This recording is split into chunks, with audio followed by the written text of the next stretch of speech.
Herkese merhabalar, kanalıma hoş geldiniz. Bugün sizlere yumuşacık, puf puf kabaran, çok sevilen bir poğaça tarifi ile geldim. Sizleri çok bekletmeden hemen tarife geçiyorum.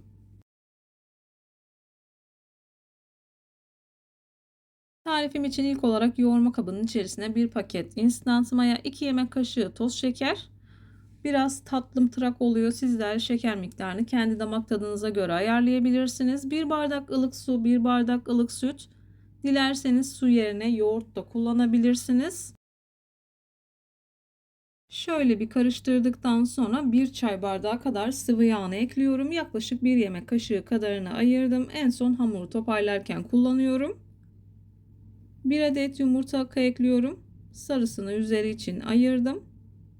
Göz kararı olacak şekilde yaklaşık 2 bardak kadar un ekledim.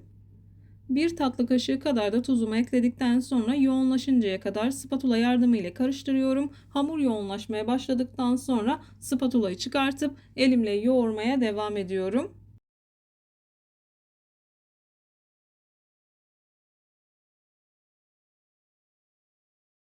Ben hamurumu yoğurmaya devam ederken buraya kadar gelmiş olan siz değerli takipçilerimden her zaman olduğu gibi ricam, yoruma kalp olur, emoji olur veya tarifim hakkında farklı bir fikriniz varsa bunu da benimle paylaşabilirsiniz. Ayrıca videomu sevdiğiniz arkadaşlarınızla paylaşırsanız çok mutlu olurum.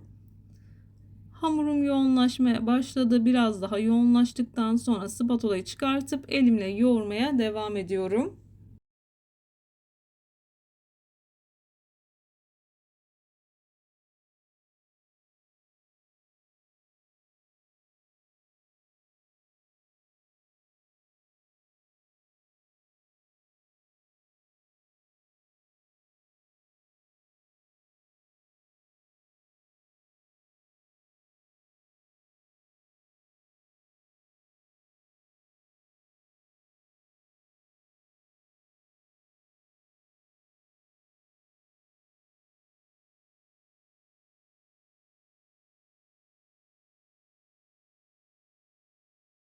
Bu tarz tarifler yaparken dikkat etmeniz gereken en önemli nokta, unu çok fazla ekleyip hamurunuzu sertleştirmeyin.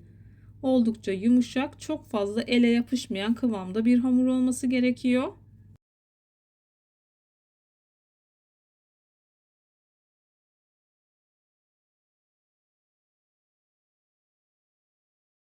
Hamurum yoğunlaşmaya başladı. Spatulayı çıkarttım. Elimle biraz toparladım.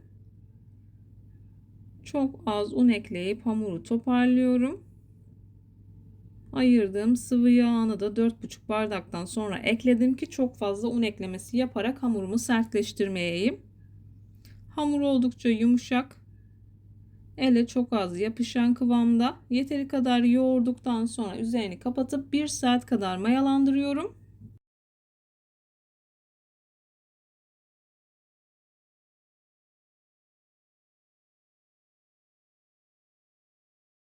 Mayalanma süresi odanızın sıcaklığına göre değişkenlik gösterebilir. Hamur 2 katına çıktıktan sonra hamurunuzu kullanabilirsiniz.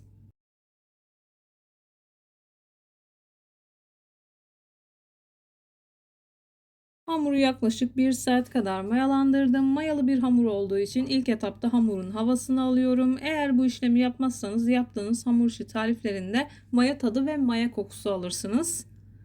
Havasını alıp toparlıyorum.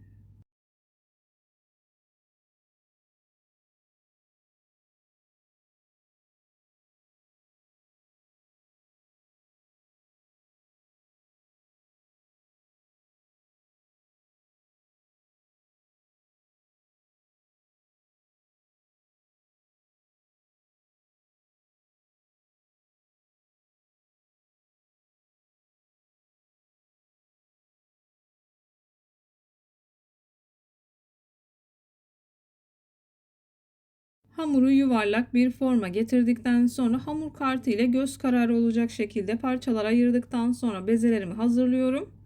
Büyük parçalardan küçük parçalara ek yaparak hazırlıyorum.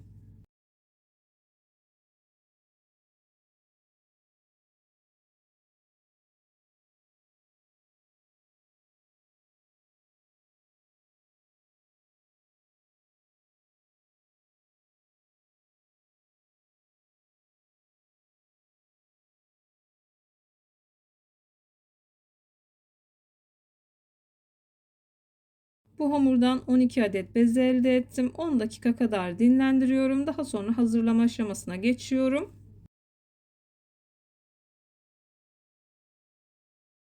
Hamuru dinlendirdim. Bu poğaça şeklini yapabilirsiniz. Farklı şekillerde de yine aynı bu hamuru kullanabilirsiniz. Ayrıca açma yaparken de yine aynı hamuru kullanabilirsiniz. Elimle biraz büyütüyorum. Çok fazla inceltip büyütmenize gerek yok. Biraz pofidik pofidik olsunlar.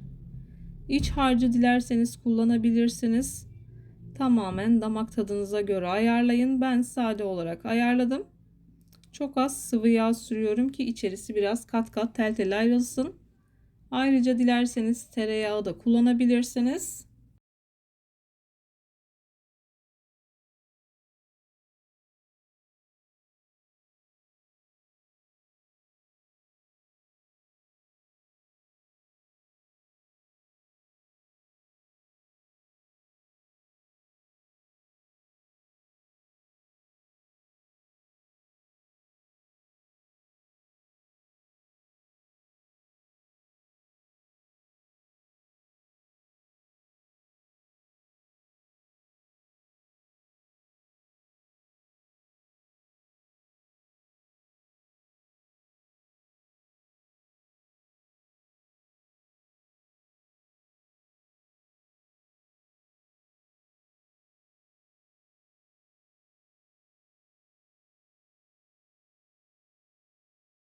Tırtıl poğaçaların hepsini aynı şekilde hazırladım.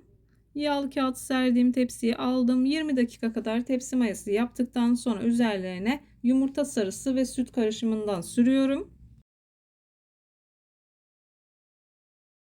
Önceden ısıtılmış 170 derecelik fırında altı üstü güzelce kızarıncaya kadar poğaçalarımı pişirdim. Çok güzel bir şekilde kabardı. En ufak bir hamurlaşma yok. Sizler poğaçanın güzelliğini izlerken bu arada ben de videonun sonuna gelmek üzereyim. Sizlere veda edeyim.